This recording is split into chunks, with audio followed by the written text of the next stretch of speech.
Merci beaucoup de rester avec nous. Votre émission Auteur vous revient avec un nouvel invité, M. Agibou Diallo, qui a publié aux éditions L'Harmattan le désastre sénégalais à l'ombre des décombres. M. Diallo donc, est l'invité de ce présent numéro pour parler un peu de son livre, mais également pour jeter un regard assez critique sur la politique sénégalaise. M. Diallo, bienvenue dans Auteur. Merci M. Ba, je suis très content de me retrouver sur les studios de Dakar Actu. Je fais un petit coucou à vos téléspectateurs et franchement je suis content d'être sur votre plateau. Justement pour ceux qui vous suivent et qui ne connaissent pas encore qui est Agibou Diallo, si vous devez vous définissez vous en quelques... Agibou Diallo est un jeune Sénégalais né à Dakar qui a fait ses études primaires, secondaires et le début de mes études supérieures au Sénégal. C'est dire que je suis un produit de l'école sénégalaise publique. Qui a fait des études de philosophie, sociologie, sciences politiques, commerce international et qui a commencé sa vie professionnelle en France et qui y vit maintenant depuis 20 ans, mais non moins militant parce que j'ai été pionnier de l'Union de jeunesse démocratique Albouri Ndiaye de PIT Sénégal à l'âge de 8 ans. Au lycée Blaise Diagne, je virais vers le maoïsme. J'ai abandonné le marxisme-léninisme pour le maoïsme. Pour finalement, une fois arrivé en France, en fait, me laisser convaincre que finalement, le socialisme réformiste était beaucoup plus adapté aujourd'hui dans la lutte contre le capitalisme. C'était une grossière erreur d'analyse et donc je suis aujourd'hui revenu à mes premiers amours. Donc je ne suis pas communiste à proprement parler, mais ni marxiste à proprement parler. J'aime pas les ismes parce que les ismes sont renfermants. Et donc j'ai une approche marxienne de l'analyse politique ou de la critique sur le fait politique et économique de mon pays et dans le monde de manière générale. D'accord. Alors c'est un livre assez engagé quand même que vous venez de publier. Qu'est-ce qui a provoqué le déclic ? En fait, il y a un passage dans le livre d'Alexis de Tocqueville, de la démocratie en Amérique, où il disait que la menace, l'expression qui va caractériser les menaces qui guettent les peuples démocratiques doit être inventée. Parce que le mot despotisme et tyrannie seront assez faibles pour justement mettre une image sur cette menace-là.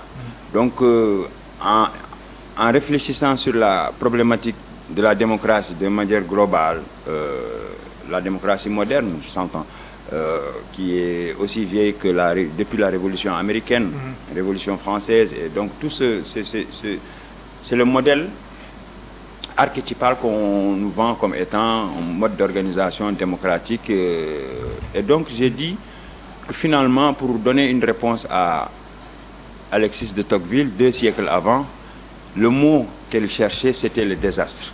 Et maintenant, j'ai mis le qualificatif sénégalais pour dire que, voilà, la démocratie sénégalaise est aujourd'hui prise au piège par un désastre. Et donc, j'ai ajouté à l'ombre des décombres pour finalement camper le corpus du texte.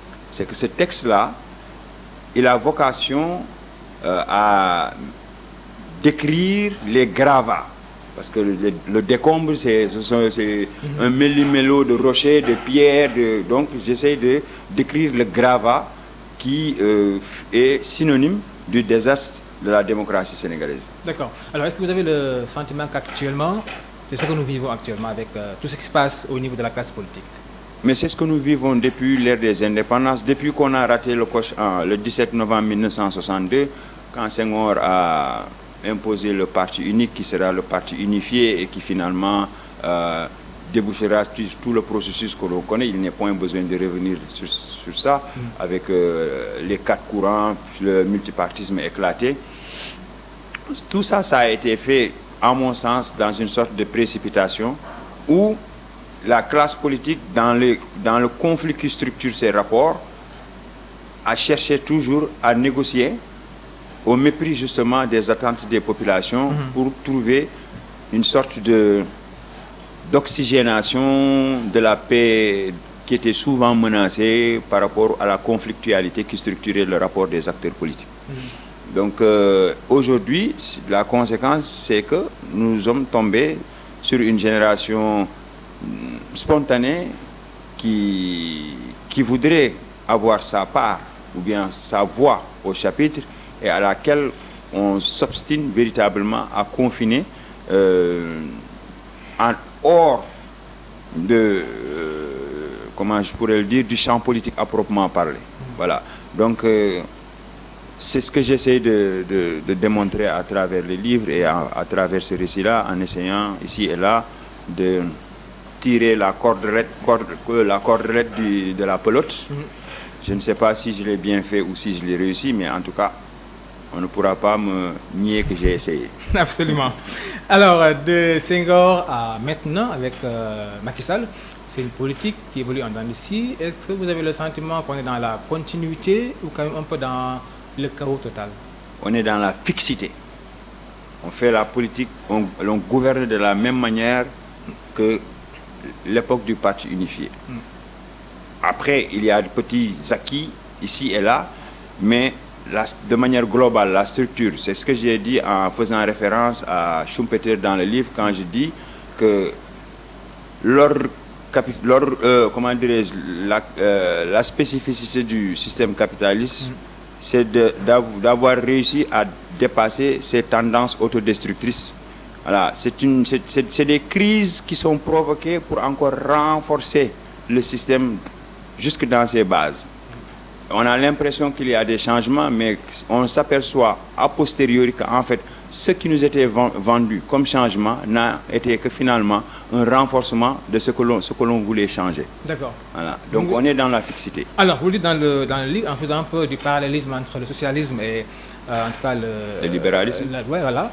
Alors avec, on va dire, des projets structurants du côté du socialisme, et puis aujourd'hui, on est un peu dans la redistribution des ressources. Est-ce que cela veut dire que quand même il y a une trop grande différence entre le socialisme, tant prôné par le président Senghor, à maintenant avec le président Macky Sall qui est un peu, on va dire, fait une gestion un peu dans la gestion des émotions avec autant les alliés qu'avec les militants de son bord?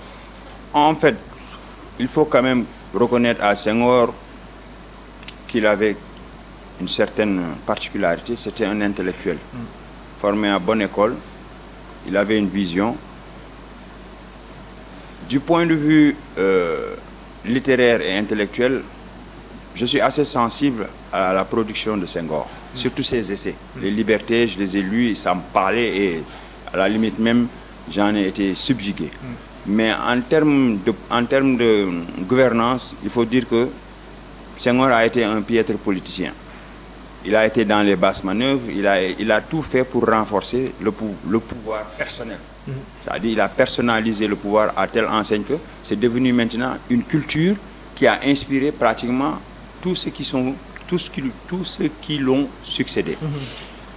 Malheureusement, diriger 3 millions de Sénégalais, 5 millions de Sénégalais avec cette méthode pour le moins dirigiste et directive, autant pour moi, était somme toute chose facile. Mais quand on se retrouve avec 20 millions de Sénégalais, majoritairement jeunes, l'âge médian étant 35 ans, d'après ce qu'on nous dit ici et là, on ne peut pas les brider par la répression, parce qu'on n'a pas assez de force pour les brimer. On ne peut pas aussi les endormir en les saupoudrant de rustine. Ça peut tenir un moment, mais à un moment donné, la coupe elle risque d'être pleine et on risque peut-être même un tsunami populaire. Et donc c'est le pressentiment que j'ai, et donc c'est pour ça que j'ai pris mon courage à deux mains et écrit ce livre pour m'adresser singulièrement à l'élite dirigeante, mais du point de vue de la popularité de l'ouvrage, pour les Sénégalais qui le liront, c'est une sorte d'alerte ou de partager le sentiment.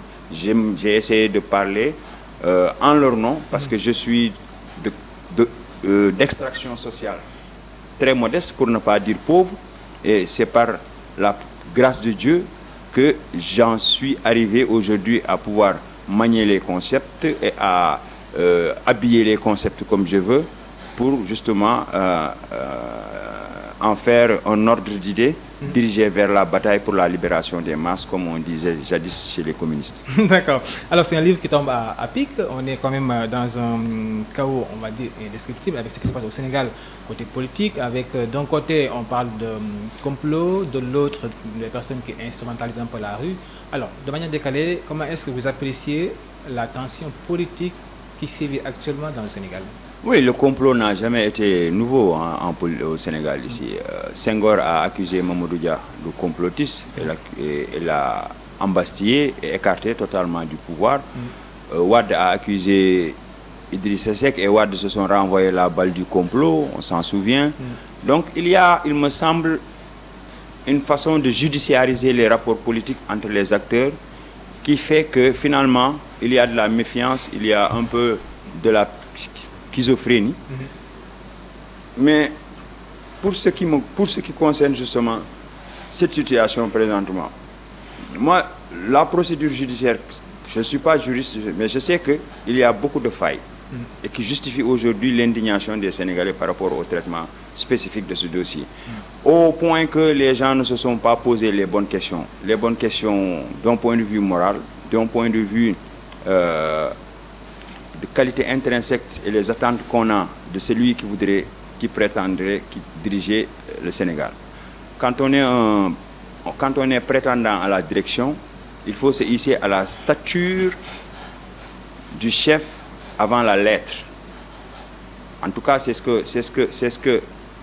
la culture que nous constatons chez les démocrates occidentaux, bien que je déteste aujourd'hui l'inspiration européocentrée d'un modèle de leadership ou de chef, mais ne nions pas les faits, constatons-les, j'ai la voix un peu enrouée, vous me pardonnerez, constatons-les pour les nommer.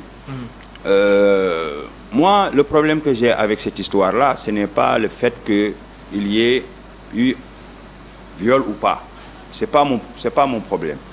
Le problème que j'ai, c'est que un homme politique qui est député à l'Assemblée nationale, qui est très au fait des législations du travail et qui sait que l'État, en fait, se dote des moyens pour exécuter les ambitions politiques qu'il a vis-à-vis de ses administrés par la collecte d'impôts et fiscalité. Un député qui est payé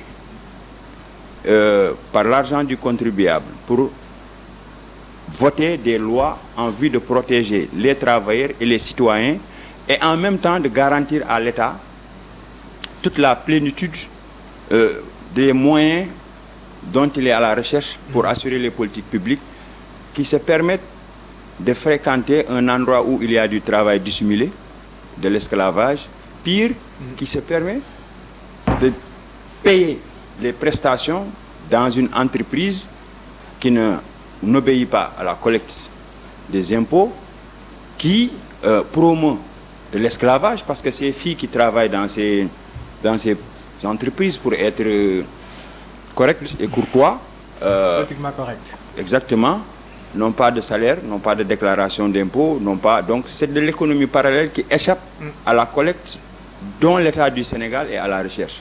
D'un point de vue éthique, à partir du moment où un représentant du peuple se permet cette légèreté, moralement, il est disqualifié. Et moi, c'est à partir de ce moment-là que voilà, j'ai pris. Maintenant, quant au traitement du dossier, il va sans dire que nous avons à la tête de l'État aussi des gens qui ne sont pas racés, des gouvernants qui ne sont pas du tout imprégnés de la culture d'État, qui utilisent l'État à des fins purement personnelles. Et ils ont privatisé l'État pour un projet d'émancipation sociale personnelle. Donc ça crée un méli-mélo au point que l'opinion ne sait plus où donner de la tête, ni à quel sein se vouer, et ça crée cette situation de crispation, pour ne pas dire cette situation de crise. Voilà. Alors, tout ceci en soubassement qui serait En tout cas, la probabilité pour le président Macky Sall de se présenter pour un troisième mandat, c'est de quand même juge positif cette action. Vous êtes un militant engagé. Dans le livre également, vous tenez à le dire, ce n'est pas une œuvre, on va dire, historique, encore moins autobiographique. Alors, le militant engagé que vous êtes, est-ce que, comment est-ce que vous jugez la troisième candidature, bien la probabilité d'une troisième candidature du président Macky Sall? Mais globalement, en fait, Macky Sall est en rupture totale avec la perspective historique de l'évolution politique de la société sénégalaise. Cette histoire de troisième mandat, c'est une affaire du peuple. C'est parce que les gens ne veulent plus de monarques autocrates républicains. On voudrait aujourd'hui donner la chance à qui voudrait diriger ce pays, le diriger, et ça ne pourrait se faire que grâce à la limitation des mandats. C'est un argument que l'on pourrait entendre, certains l'entendent, d'autres le rejettent. Mais en tout état de cause, il y a eu un élément, on va dire, fondamental et historique qui a gravé maintenant le rejet du troisième mandat dans le marbre des acquis du peuple sénégalais quand il y a eu le forcing d'Abdoulaye Wade en 2012. Et il y a un troisième élément, à mon sens, qui interpelle Macky Sall d'un point de vue moral, parce que quand il est arrivé au pouvoir, c'est lui-même qui a élevé à la dignité de pupille de la nation les enfants de feu Mamadou Dia, qui est le martyr symbolique de la lutte du peuple contre le troisième mandat. Donc, élever ces enfants-là à la dignité de la pupille des nations, il faut quand même qu'on soit imprégné de l'armoirie et des symboles de l'État. Donc, qu'est-ce qu'il va dire à ces pupilles-là pour déroger à la règle pour laquelle le papa, en fait, se battait et y a laissé sa vie. À partir dès lors qu'il a réglé ce problème moralement et donné des réponses tangibles et irréfutables, moi je pourrais peut-être souscrire à un troisième mandat. Mais deuxième élément, c'est que troisième mandat, quelle en est la raison? Roosevelt a dépassé le nombre de mandats parce que les États-Unis étaient rentrés dans la guerre après l'attaque de Pearl Harbor. On ne change pas un capitaine en pleine tempête. C'est ce qui justifiait peut-être le troisième mandat. Mais nous n'avons pas connu de crise politique majeure. Nous ne sommes pas en état de siège, nous ne sommes pas en partance pour une guerre. Même si nous sommes menacés, il est vrai, aux confins de nos frontières par la menace terroriste, islamiste, mais la plus grande menace pour moi, c'est l'avancée de l'OTAN et de la Russie, qui sont en guerre larvée dans des territoires de conquête que constitue l'Afrique. Tous ces éléments-là sont à prendre en compte. Mais je pense que la société sénégalaise dispose de ressources humaines assez étoffées pour pouvoir assurer une alternance et gérer cette perspective-là de manière consensuelle et, comment je pourrais le dire, pragmatique par rapport justement à cette expression extérieure-là. Donc, le troisième mandat est justifié tout simplement par sa peur. Il a gouverné de manière brutale. Il a brutalisé son opposition. Il n'a pas voulu, en fait, supporter une quelconque contradiction ou une quelconque critique. Il a été totalement allergique. Et il s'est enfermé dans sa tour d'ivoire. Il s'y est même calfeutré. Et il voudrait y rester parce qu'il a peur qu'après le pouvoir, justement, on lui renvoie la monnaie de sa dette par rapport à la judiciarisation des affaires politiques, notamment Karim Wade et Khalifa Sall. Certains gardent une certaine vieille rancune par rapport à ça. Mais en mon sens, il devrait savoir raison garder et ne pas pousser le pays dans la bascule parce que justement, nous vivons un équilibre très précaire compte tenu de la réalité géopolitique à laquelle j'ai fait allusion tout à l'heure. Alors aujourd'hui, comment requalifier les rapports entre dirigeants et dirigés?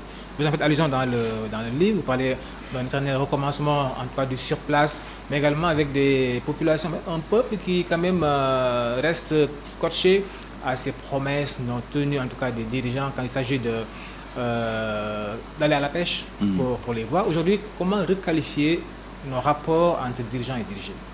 En fait, il y a aujourd'hui, il me semble, un dévoiement, et je le dis, des institutions politiques et sociales. Les partis politiques ont vocation de conquérir le pouvoir, cela va sans dire. Mais la première vocation des partis politiques, c'est de repousser les limites de l'ignorance. C'est un prolongement de la formation éducative que nous acquérons de l'école de manière publique. Donc, c'est une activité parascolaire, para-universitaire, en vue du parachèvement de la plénitude de notre citoyenneté. Est-ce que les partis politiques assurent cette mission? Je ne le pense pas. Il n'y a pas de débat dans les partis politiques, les courants n'y sont pas acceptés. Tous ceux qui ont créé leur parti politique l'ont créé à partir de frustrations internes d'un précédent parti dans lequel ils ont eu à militer. Donc c'est dire que les partis, en fait, c'est des fans clubs. Et quand on se détache des idées pour se cantonner dans le culte de la personnalité, ça finit toujours par rendre brutal les rapports de concurrence qui opposent les acteurs. Et c'est cette situation paradoxale que nous sommes en train de vivre. Les gens suivent l'individu qu'ils ont mis en avant et dont ils pensent que c'est le potentat qui est sorti de la cuisse de Jupiter et qui pourrait nous sortir de l'ornière. Alors que ce n'est pas vrai. Tous les romans nationaux que nous avons eu à voir et qui nous donnent un exemple, de beaux exemples de transformation sociale, ont eu lieu parce que justement, il y a eu une sublimation des idées, des projets avant les hommes qui les portent. Parce que quand, c'est Marx qui le disait, si je ne me trompe pas, Introduction à la critique de la philosophie chez Hegel, lorsque les idées pénètrent les masses et que celles-ci s'accaparent de celles-là, elles se transforment en armes de guerre. Mais quelles sont les idées que les partis politiques sont en train de distiller en termes d'élévation des consciences et de repousser les limites de l'ignorance? Je n'en vois pas, si ce n'est qu'on ne nous enferme que dans des polémiques stériles. Voyez comment les débats sont organisés. Aujourd'hui, moi, j'observe, les gens ne discutent pas. Les gens ne discutent pas. Les gens sont... on sent la tension, ne serait-ce que dans le dialogue que les gens entretiennent sur les plateaux, alors qu'ils y sont pour éclairer la lanterne des Sénégalais. Mais la polémique est devenue finalement la chape de plomb qui est suspendue sur notre tête, et les gens ont du mal à s'en défaire et à s'en libérer. Et ça crée des situations conflictogènes, anxiogènes, et qui donnent peur. Ils font peur. Alors, nos rapports avec les grandes puissances, vous en avez également parlé dans le livre. On nous balance des concepts dont les noms changent, mais quand même ça reste un peu de sur place. Est-ce qu'aujourd'hui on a l'impression, vous avez l'impression en tant que le militant engagé que vous êtes, qu'on tend vers le progrès, malgré quand même les relations qu'on tisse avec certaines grandes puissances? Le progrès, en fait, pour moi, on l'a mal défini. Le progrès, ce n'est pas du matérialisme, quoi. Ce n'est pas des immeubles. C'est pas mauvais en soi. Mais pour moi, le progrès, justement, c'est l'épanouissement des gens. C'est l'épanouissement des citoyens. Aujourd'hui, l'idéologie dominante au service du grand capital a subordonné les citoyens des pays développés, je veux dire, a fortiori les citoyens des pays pauvres. C'est-à-dire que je suis en train de perdre un peu le fil, vous me pardonnerez, mais ce que je veux dire, c'est que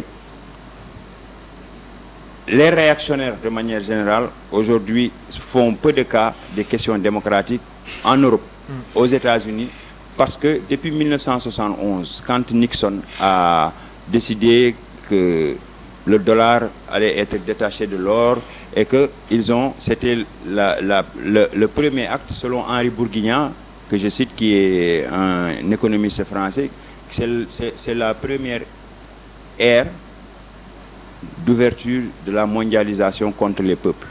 Parce que, dit-il, qu'ils ont bâti un système à partir de la règle des 3D. Il y a eu la déréglementation, il y a eu la dérégulation et il y a eu la désintermédiation. Si bien que dettes privées et publiques ont été mêlées et ça a été quelque chose qui a été instillé en perspective justement de mettre les forces productives, les travailleurs en servage. Et pour moi, à la limite, ces pays-là, puisqu'ils le fassent, ils peuvent se le permettre. Parce qu'ils ont atteint un niveau de maturité en termes d'infrastructure sociale un peu élogieux que nous ne sommes pas encore offerts. L'idéal aurait été de rompre avec ce modèle, trouver notre propre modèle de développement endogène, inspiré à partir des besoins que nous avons identifiés par nous-mêmes et essayer de définir les voies et moyens qui nous permettraient de satisfaire ces besoins-là. Cela n'a pas été le cas. Bon, je ne vais pas revenir sur l'histoire de la colonisation et le projet néocolonial. Ça, c'est maintenant, tout le monde l'a compris. Mais nous ne faisons rien, justement, pour inverser la tendance. Au contraire, nous ne faisons que nous enfoncer vers une voie sans issue, alors même que nous avons une population jeune qui est en quête de sens en termes de signification et d'orientation. Ils veulent savoir dans quel monde ils vivent et quel est le contenu significatif de ce monde-là et qu'est-ce qu'ils ont à offrir à ce monde pour trouver eux-mêmes leur voie et apporter ce qu'ils ont de meilleur à offrir. Cette possibilité-là, nous ne l'avons pas construite dans la manière de bâtir nos États et c'est ce qui fait que justement, nous avons une élite qui est totalement détachée du peuple, quand bien même elle en est ici, mais son idéal type d'aspiration, c'est peut-être le modèle européocentré occidental. Et c'est ce qui fait que justement, ils gouvernent mal ces gens, leur population, qui sont à des niveaux de préoccupation bien loin que celle de cette élite-là.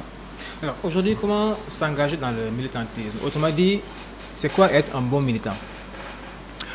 Être un bon militant, je ne sais pas si je suis très bien placé pour faire la leçon, très modestement. Moi, j'essaie, à mon niveau, de m'auto-former. Et un bon militant, c'est celui qui va vers la quête du savoir, qui apprend, en tout cas, à manier les idées, à les tordre, à les plier, à les habiller ou les déshabiller pour mieux les préparer à la bataille.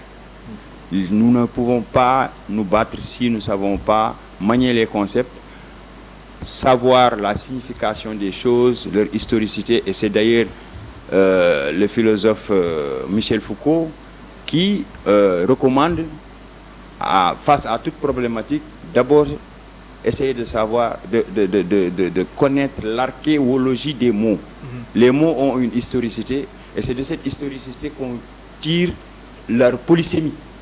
Parce que les mots peuvent signifier plusieurs choses à la fois. Mais dès lors qu'on a la maîtrise de cette historicité-là, on peut finalement décrypter des messages codés que l'élite se passe entre elles. Parce que généralement, les discours politiques, c'est des projets en fait qui sont sous-tendus. Par-delà la phraséologie, par-delà la beauté stylistique du texte, il y a un soubassement idéologique et c'est quand on maîtrise l'archéologie des mots qu'on a plus de facilité justement à décrypter et à apporter une critique sur les textes. Et donc un militant, c'est celui-là qui s'exerce en permanence à lire les textes, à les déshabiller pour mieux les désarticuler et pouvoir leur apporter justement une réponse ou une contre-action. D'accord. Mais rassurez-moi, le militantisme, ou bien les militants, c'est se battre, oui, mais sur le terrain des idées. Oui. D'accord. Alors aujourd'hui, comment expliquer ce phénomène quand même c'est ce que je disais Sénégal, tantôt, c'est qu'on a plus de 300 partis politiques. Et moi, quand je vois ça, je suis un peu choqué parce que nous savons que les États que nous avons, héritiers des frontières de la colonisation, sont inopérants. Et d'ailleurs, sur cette question-là, il faut donner raison au président Senghor lorsqu'il s'est battu contre la balkanisation de l'Afrique. Senghor voulait qu'on aille aux indépendances de manière regroupée. Et pour lui, il fallait prendre le temps de consolider cette fédération-là. Malheureusement, le choc des égos avec le président Houphouët-Boigny, ils étaient totalement en déphasage. Et c'est finalement le projet de Houphouët-Boigny qui a eu raison de celui de Senghor. Mais a posteriori, aujourd'hui, on peut donner raison à Senghor sur ce point-là. Donc, les États lilliputiens, héritiers des frontières, de la colonisation, sont inopérants. Et mieux, nos dirigeants politiques, tous se revendiquent panafricains. Pour que le panafricanisme puisse voir le jour, il faudrait qu'il y ait une concordance et un regroupement des entités et de ceux qui animent ces entités-là. Mais comment, dans un cadre purement partisan, quand les gens sont incapables de s'entendre, au point maintenant de déboucher sur des schismes, envisager la possibilité d'une unité africaine si à l'échelle nationale on est incapable d'unité. Donc déjà là il y a une contradiction. Et quand les gens quittent les partis politiques, ce n'est pas pour créer quelque chose de nouveau, mais au contraire c'est de reproduire ce qu'ils avaient combattu ou ce dont qu'ils estiment avoir été victimes dans le parti qu'ils viennent de quitter. Moustapha Niasse est parti du Parti socialiste à la suite du congrès sans débat de 1996. Il a créé l'AFP depuis 1999. Il en est toujours chef. Aujourd'hui, même arrivé à bout de souffle, il ne veut même pas lâcher et donner la chance à des jeunes qui seraient beaucoup plus à même de porter les idéaux du parti. Je donne juste cet exemple, c'est anecdotique, mais Ande Diouf, Landing Savané est toujours secrétaire général. Moi, j'ai milité dans ce parti-là à partir des années 93 jusqu'en 99. Il y est toujours. Rares sont les partis où on voit un débat démocratique, et ce n'est pas pour dire des choses complaisantes, mais je dis les choses telles quelles. Le seul parti, ou les deux seuls partis que j'ai connus ici, qui renouvellent régulièrement les instances, qui ont un débat interne et pourtant qui ne sont pas les plus populaires, c'est le MRDS de Imam Baïna, aujourd'hui dirigé par Dr Ousmane Diallo, et le PIT Sénégal, où nous voyons qu'il y a un renouvellement de Ahmad Dansokho, de Seydou Sissoko à aujourd'hui Sambassi. Il y a eu plusieurs secrétaires généraux. Eux, au moins, ils essaient de s'aligner sur ce principe d'oxygénation à travers le débat critique interne du parti. Mais tout le reste, c'est que pour moi, fans club, il y a un potentat qui est là, tout le monde dit c'est lui la solution. Or, en procédant ainsi, on pose mal le débat, et on pose mal les questions, et il n'est pas étonnant qu'on débouche sur des fausses solutions. Alors, c'est votre premier livre? Oui. Est-ce qu'on peut s'attendre à ce qu'un autre ou bien d'autres quand même puissent suivre? Non, moi je ne me sens pas d'être intellectuel ou écrivain. Je suis un apprenant et un militant. J'apprends à manier les concepts, j'apprends à en tout cas sublimer les idées, et c'est ce que j'essaie de partager. Mais je ne me sens, et c'est pas de la fausse modestie quand je le dis, c'est le regard que je porte sur moi-même. Les écrivains talentueux, c'est Souleymane Elgas, Mougar, quand je les lis.